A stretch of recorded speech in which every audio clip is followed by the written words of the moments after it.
Hello friend, আমি বহুদিন পর আবার ইউটিউব চ্যানেলে আসলাম। আমার তো ফিটনেস নিয়েই কিছু বলবো আর কি। তো প্রতিদিন না আপনারা 1 ঘন্টা করে নিজের শরীরকে, ঠিক আছে, সারাদিন যা করবেন করবেন, নিজের শরীরকে 1 ঘন্টা করে দেবেন।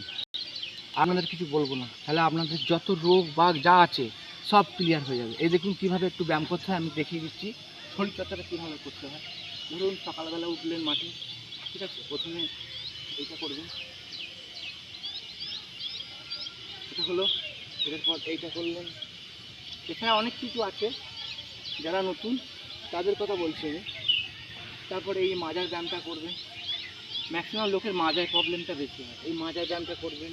মাজা রিভলভিং করবেন, ঠিক আছে, এইভাবে রিভলভিং উল্টো সোজা সব কিছু করবেন। তারপরে এই দেখুন এইটা করবেন, এটা করবেন, ঠিক আছে। তারপরে একটু জাম্পিং করলেন, যাতে শরীরটা আপনার শরীর থেকে ঘাম ঘাম বেরোয়, ঠিক আছে, নাহলে কিন্তু আপনার কোনো কাজ হবে না, ঠিক আছে।